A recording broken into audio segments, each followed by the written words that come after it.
what is an emulsifier really? Well, it's nice to know this, as you find emulsifiers in many of the foods we eat, such as bread, biscuits, cakes, margarine, mayonnaise, dressing, and ice cream. Well, let's first look at the word itself, emulsifier. An emulsifying agent is something that is capable of creating an emulsion. And making an emulsion means to mix two liquids that are not themselves capable of binding to each other. You might recognize the expression, to pour oil upon the waters. And you've probably noticed that oil and vinegar won't mix together at all when you make a dressing. But when you stir, you emulsify to mix the two liquids, or rather, to create an emulsion. However, it's on borrowed time, because before long, they will go their separate ways again. This is where the emulsifier comes in.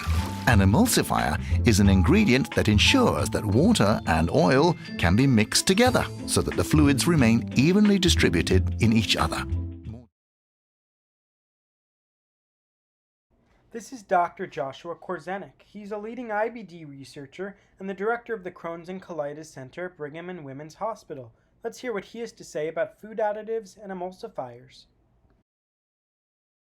Yeah, I think the evidence is interesting that there's so many different things in terms of our diet and products in our diet that we're not even aware of that can affect all of those things. Like some of the thickeners seem to affect the gut lining and permeability issues like carrageenan and xanthan gum and things that are in a lot of health food products. Right. You know. So, and particularly some of the emulsifiers. Right. So it's really interesting in terms of ulcerative colitis. There's been some work done in animal studies, very interesting stuff, looking at some of the emulsifiers, so polysorbate 80, some of the other things, and in the mice that were given that incited an inflammatory process in the GI tract of the mice.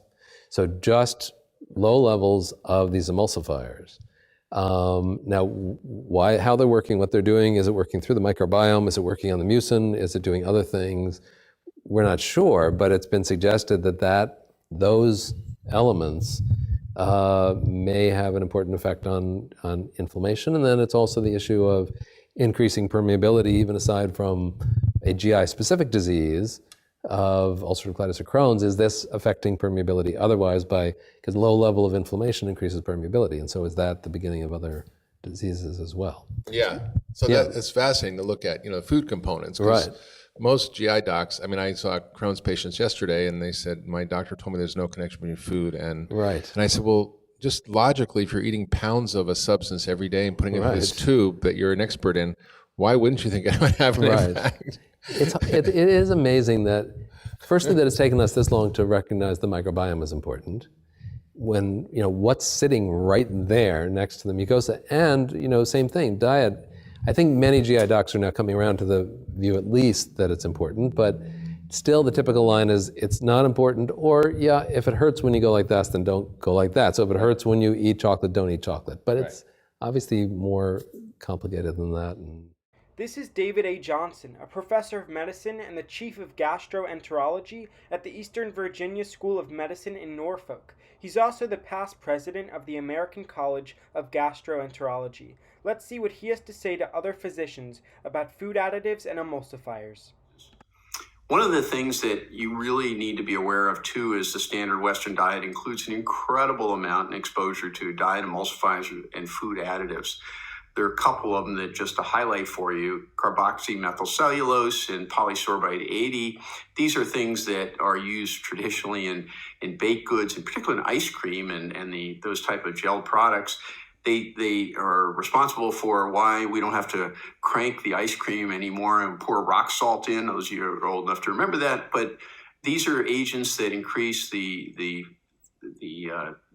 composite taste, or not taste, but the composite perspective of they're better perceived on the gut, on the palate. They make it easier to palletize and get a better response as far as fullness in the mouth. But they conversely thin the mucus layer and increase gut permeability.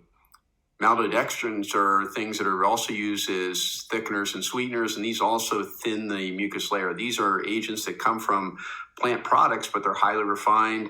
And when they're highly refined, they have these adverse effects of thinning mucus layer, increasing gut permeability, and they actually impair intracellular bacteria. And the carrageenans are things that are also used to increase texture, and these are particularly in dairy and sauces. These are made from seaweeds, which sounds pretty healthy, but again, highly processed. They also induce intestinal permeability. So diet emulsifiers and food additives are a bad thing. So where does this take us? Well, in the current world of inflammatory bowel disease, particularly, I think we need to really have a serious discussion with our patients. We should restrict animal fat, processed foods, and processed carbohydrates. The data are very strong for Crohn's disease. There's a bit of a data gap for ulcerative colitis, but I think the reason to wait for the ulcerative colitis trials to go here, I think it's senseless. These make common sense. There's tremendous emphasis on a translational message now to take this to our patients and start to emphasize things that we push towards plant-based foods.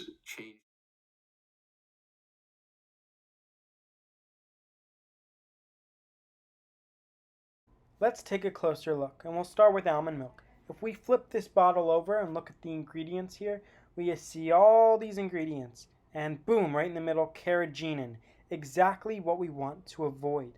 We take Elmhurst milk almonds, and we take a look at the back. Filtered water and almonds, that's it. It's perfect.